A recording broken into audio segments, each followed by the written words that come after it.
Tesla est une entreprise qui fabrique des véhicules électriques et envisage d'introduire une nouvelle batterie pour ses futurs véhicules en Chine plus tard cette année ou au début de l'année prochaine. Cette batterie sera à faible coût et durable. La société prévoit que cela permettra de réduire le coût des véhicules électriques pour les rendre comparables aux modèles essence, tout en permettant aux batteries des véhicules électriques d'avoir une deuxième et une troisième vie dans le réseau électrique. Le directeur général de Tesla a éveillé l'attention des investisseurs et les concurrents en promettant de dévoiler des avancées significatives dans la technologie des batteries depuis plusieurs mois. Des sources proches des plans ont déclaré à Reuters que l'objectif de Musk comprend le développement de nouvelles batteries peu coûteuses conçues pour une durée de vie de 1 million de miles d'utilisation. Cela rendrait possible la vente rentable de Tesla électriques au même prix, voire moins cher, que les véhicules essence. Mais où en est l'équipe d'Elon Musk dans la réalisation de cet objectif, et quelle est la technologie des batteries actuelles qui présente des caractéristiques prometteuses dans l'industrie des véhicules électriques? Nous découvrirons tout cela dans l'épisode d'aujourd'hui. Bienvenue dans Elon Musk France, où nous vous apportons les dernières nouvelles sur Elon Musk, ses entreprises multinationales, les actualités spatiales et les dernières avancées en sciences et technologies. Avant de commencer, assurez-vous de vous abonner à notre chaîne et de cliquer sur l'icône de la cloche pour ne manquer aucune de nos incroyables vidéos. Alors que de plus en plus de personnes se tournent vers des sources d'énergie renouvelables telles que le soleil et le vent pour leurs besoins en énergie, la demande de batteries rechargeables haute performance a augmenté. Ces batteries sont essentielles pour stocker l'énergie provenant de sources d'énergie renouvelables variables. Bien que les batteries lithium-ion actuelles soient assez efficaces, il existe encore des possibilités de développement dans ce domaine. Une stratégie pour augmenter les performances des électrodes consiste à développer de nouveaux matériaux pour les électrodes elles-mêmes. Le processus de traduction d'une découverte réalisée en laboratoire en quelque chose d'utilisable au quotidien peut être long et semé d'embûches. Cependant, les ressources et l'expertise de Tesla pourraient changer la donne à l'avenir. Selon certaines sources, l'objectif ultime de Tesla est de devenir une entreprise d'énergie avec une flotte mondiale de plus d'1 million de véhicules électriques capables de se connecter au réseau électrique et de partager de l'énergie. Cela placerait Tesla en concurrence directe avec les fournisseurs d'énergie traditionnels tels que Pacific Gas and Electric, PGE, et Tokyo Electric Power. La nouvelle batterie au cœur de la stratégie de Tesla a été développée en collaboration avec la société chinoise Contemporary Amperex Technology Ltd, CATL, et utilise une technologie développée par Tesla en collaboration avec une équipe d'experts universitaires en batterie recrutée par Musk. Selon 3 personnes proches du projet, des versions améliorées de la batterie seront éventuellement intégrées dans d'autres véhicules Tesla, notamment en Amérique du Nord. Ces batteries auront une densité énergétique et une capacité de stockage plus élevée, ainsi qu'un coût encore plus bas. Il n'a pas été révélé précédemment que Tesla avait l'intention de d'abord introduire sa nouvelle batterie sur le marché chinois dans le cadre d'une stratégie plus vaste de repositionnement de l'entreprise. Les nouvelles batteries de Tesla tireront parti de nouvelles avancées qui réduiront la quantité de stress interne que subissent les batteries, ce qui leur permettra de stocker plus d'énergie sur de plus longues périodes. Musk a indiqué aux analystes en mars que Tesla prévoyait de mettre en œuvre de nouveaux processus de fabrication automatisés à grande vitesse pour réduire les coûts de main-d'œuvre et augmenter la production dans de vastes terafactories. Ces terafactories seront environ 30 fois plus grandes que la gigafactory de Tesla dans le Nevada. Cette stratégie visait à réduire les coûts de main-d'œuvre et à augmenter la production. Par le biais de sa filiale Redwood Materials, Tesla se concentre également sur le recyclage et la récupération de métaux précieux tels que le nickel, le cobalt et le lithium. De même, l'entreprise développe de nouvelles applications pour les batteries de véhicules électriques en fin de vie et les systèmes de stockage pour le réseau, comme celui développé en Australie du Sud en 2017. En mars, Reuters a publié un article exclusif affirmant avoir des informations uniques selon lesquelles Tesla était en pourparlers préliminaires avec CATL pour produire sa batterie révolutionnaire. Pendant que nous attendons que cette batterie soit commercialisée, examinons les autres recherches en cours dans la technologie des batteries pour véhicules électriques. La National Aeronautic and Space Administration, NASA, estime avoir résolu le problème clé de ses efforts visant à rendre les avions électriques plus pratiques en développant des batteries à architecture à l'état solide.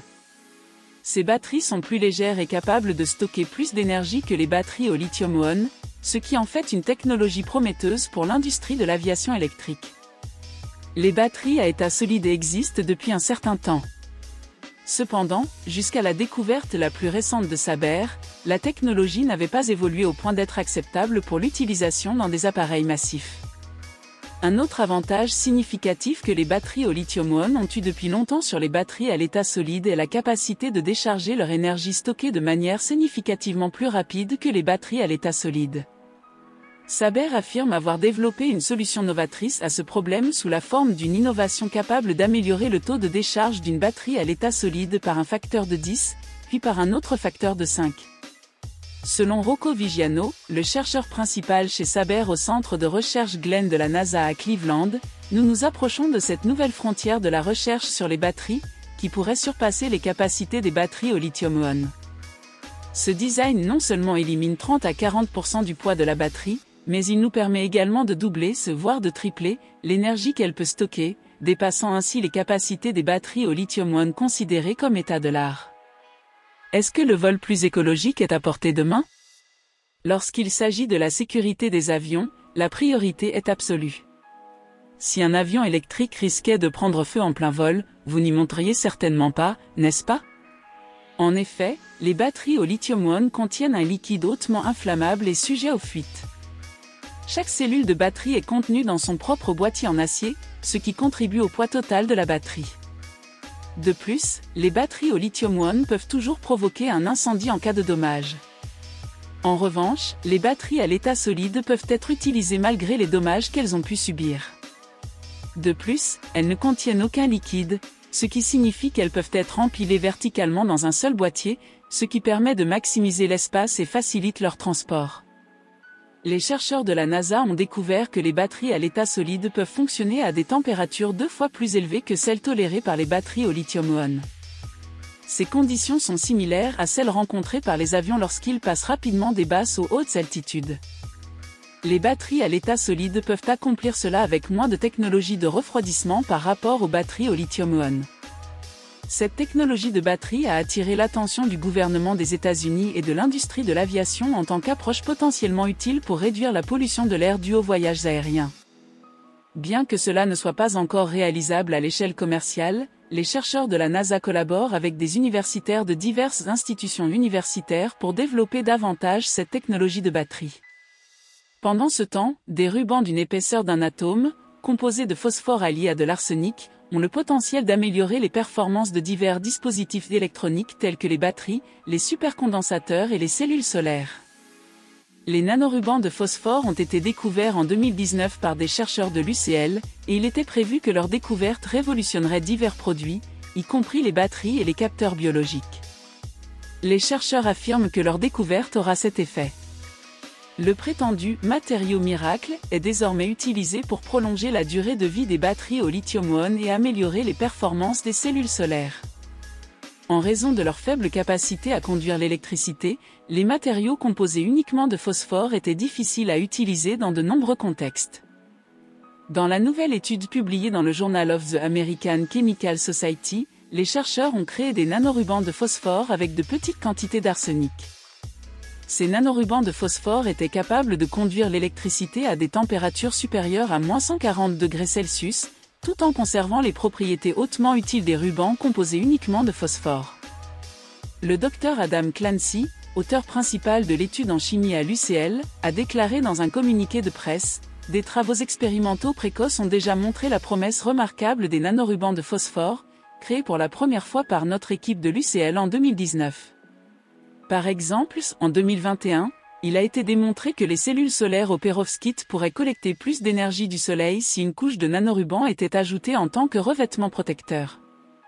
Notre travail le plus récent, consistant à allier les nanorubans de phosphore à l'arsenic, ouvre de nouvelles possibilités, en particulier pour augmenter les capacités de stockage d'énergie des batteries et des supercondensateurs, ainsi que pour améliorer les détecteurs proches infrarouges utilisés en médecine. Les nanorubans d'arsenic de phosphore se sont également révélés magnétiques, ce qui, selon nous, provient des atomes le long du bord. Cette caractéristique peut être potentiellement intéressante pour les ordinateurs quantiques. Les nanorubans de phosphore devraient être combinés avec un matériau conducteur tel que le carbone pour pouvoir être utilisés comme composant anodique dans les batteries au lithium-ion ou au sodium-ion. Grâce à l'ajout d'arsenic, le matériau de remplissage en carbone devient inutile et peut être éliminé, ce qui augmente à la fois la quantité d'énergie que la batterie peut stocker et la vitesse à laquelle elle peut être chargée et déchargée. De plus, il a été conclu que les nanorubans d'arsenic et de phosphore, lorsqu'ils sont utilisés dans des cellules solaires, peuvent augmenter davantage le flux de charge à travers les dispositifs, augmentant ainsi l'efficacité des cellules. Les rubans d'arsenic et de phosphore fabriqués par le groupe étaient généralement constitués de quelques couches de hauteur, mesuraient plusieurs micromètres de long et avaient une largeur de plusieurs dizaines de nanomètres. Ils ont été produits en combinant des cristaux générés à partir de feuilles de phosphore et d'arsenic à une température de -50°C avec du lithium dissous dans de l'ammoniac liquide. Après avoir attendu 24 heures, l'ammoniac est éliminé et un solvant organique est mis à sa place. En raison de la structure atomique des feuilles, les ions de lithium ne peuvent se déplacer que dans une seule direction et ne peuvent pas se déplacer latéralement. Cela provoque la fissuration des feuilles, ce qui génère les rubans. Selon la recherche menée à l'UCL, l'une des qualités les plus importantes des nanorubans est qu'ils ont une mobilité exceptionnellement élevée. Parce que les électrons et les trous jouent des rôles opposés dans le transport de l'électricité, augmenter la mobilité des trous entraîne une plus grande efficacité dans le déplacement du courant électrique. Les nanorubans pourraient être fabriqués en grande quantité dans un liquide, ce qui pourrait ensuite être utilisé pour les appliquer en grande quantité et à faible coût dans diverses applications.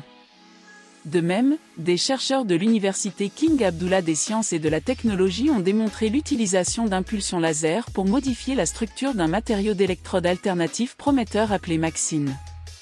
Ces modifications augmentent la capacité énergétique du matériau ainsi que d'autres caractéristiques essentielles.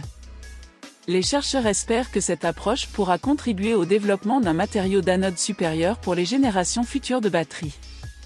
L'intercalation est le processus qui se produit lorsque des atomes de lithium sont stockés entre les couches de graphite pendant la phase de charge d'une batterie. Le graphite est composé de couches plates de carbone.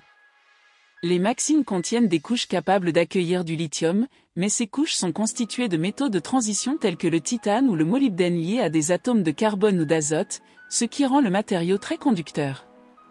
De plus, d'autres atomes tels que l'oxygène et le fluor peuvent être trouvés à la surface des couches. Les MXene basés sur le molybdène carbure connu ont une capacité de stockage de lithium particulièrement élevée. Cependant, leur performance diminue rapidement après avoir subi plusieurs cycles de charge et de décharge. L'équipe dirigée par Oussam El Sharif et l'étudiante en doctorat Zahra Bayan a découvert que cette détérioration est déclenchée par un changement chimique à l'intérieur de la structure des MXene qui crée de l'oxyde de molybdène. Pour résoudre ce problème, les chercheurs ont utilisé une technique appelée laser scribing, qui consiste en l'utilisation d'impulsions laser infrarouges pour former de minuscules nanodons de carbure de molybdène avec les MXene. Ces nanodons ont une largeur d'environ 10 nanomètres et étaient associés aux couches des MXene via des composants de carbone. Cela présente plusieurs avantages. Premièrement, les nanodons augmentent la quantité de lithium pouvant être stockée, ainsi que la vitesse de charge et de décharge de la batterie. De plus, la concentration en oxygène du matériau diminue grâce au traitement au laser, ce qui contribue à empêcher la production de l'oxyde de molybdène nocif. Enfin, les connexions solides entre les nanodos et les couches aident à augmenter la conductivité du matériau et à stabiliser sa structure lors de la charge et de la décharge. Cela offre un moyen rentable et rapide d'ajuster les performances de la batterie. Pour évaluer les performances d'une anode fabriquée à partir de ce matériau traité au laser, elle a été soumise à 1000 cycles de charge et de décharge dans une batterie au lithium-ion. De manière remarquable, l'ajout des nanodons a provoqué une augmentation de la capacité de stockage électrique du matériau 4 fois supérieure à celle des MXene non traités, le rapprochant ainsi considérablement de la capacité de pointe théorique du graphite. De plus, la capacité de ce matériau après son traitement au laser est restée inchangée tout au long du processus de test. Le laboratoire national d'Argonne du département de l'énergie des États-Unis a réalisé plusieurs découvertes significatives concernant les batteries au lithium-soufre au cours de la dernière décennie. Leur découverte la plus récente, qui vient d'être publiée dans la revue Nature Communication, révèle un mécanisme de réaction qui était jusque-là caché au regard et résout un problème important, la durée de vie extrêmement limitée des batteries au lithium-soufre. Le chimiste Liang Xu, de la division des sciences chimiques et de l'ingénierie d'Argonne, a déclaré les efforts de notre équipe pourraient rapprocher considérablement les États-Unis d'Amérique d'un paysage de transport plus vert et plus durable. Les batteries fonctionnant au lithium-soufre, plutôt qu'au lithium-ion, présentent 3 avantages majeurs par rapport à leur homologue plus courant. Tout d'abord, elles sont capables de stocker 2 à 3 fois plus d'énergie dans le même volume, ce qui se traduit par une plus grande autonomie pour les véhicules électriques. Ensuite, elles sont économiquement viables en raison de leur coût inférieur, rendu possible par l'abondance du soufre, qui est également relativement bon marché. Enfin, ces batteries ne dépendent pas de ressources rares telles que le cobalt ou le nickel, qui pourraient devenir plus difficiles à obtenir à l'avenir. Malgré ces avantages, il a été difficile de passer avec succès du laboratoire à la viabilité commerciale. Les performances des cellules de laboratoire se sont révélées prometteuses. Cependant, lorsque ces cellules ont été agrandies pour correspondre à une taille commerciale, leurs performances ont rapidement décliné avec les cycles de charge et de décharge répétés. Lors du processus de décharge, le soufre se dissout du cathode, ce qui entraîne la formation de polysulfure de lithium soluble. La cause sous-jacente de cette réduction des performances réside dans la dissolution du soufre du cathode pendant le processus de charge. Ces produits chimiques se dirigent vers l'anode, qui est l'électrode négative pour le lithium métal. Cela aggrave considérablement le problème et les performances de la batterie diminuent considérablement lors des cycles. Dans une étude antérieure, les chercheurs d'argon ont créé un matériau catalytique qui, lorsqu'il était ajouté en petite quantité à la cathode en soufre, a essentiellement résolu le problème de la perte de soufre. Le mécanisme de fonctionnement de ce catalyseur à l'échelle atomique était jusqu'à présent un mystère, bien qu'il ait montré des promesses aussi bien dans les cellules de laboratoire que dans les cellules de taille commerciale. La recherche la plus récente menée par le groupe a apporté un peu de clarté à ce mécanisme. En l'absence du catalyseur, des polysulfures de lithium commencent à se former à la surface de la cathode, puis ces polysulfures subissent une série de réactions qui finissent par transformer la cathode en sulfure de lithium. Cette récente réalisation du groupe de recherche suggère que les batteries au lithium-soufre ont un avenir prometteur. Ces batteries pourraient offrir au secteur des transports une solution moins nocive pour l'environnement et plus respectueuse de l'environnement. Cela dit, pensez-vous que Tesla d'Elon Musk dominera à la fois l'industrie des véhicules électriques et le marché des technologies de batterie pour véhicules électriques? Partagez vos réflexions dans les commentaires ci-dessous, et n'hésitez pas à suggérer les sujets que vous aimeriez voir abordés dans nos prochaines vidéos. Abonnez-vous, n'oubliez pas de mettre un pouce bleu sous cette vidéo, et on se retrouve dans la prochaine. Merci de nous avoir suivis.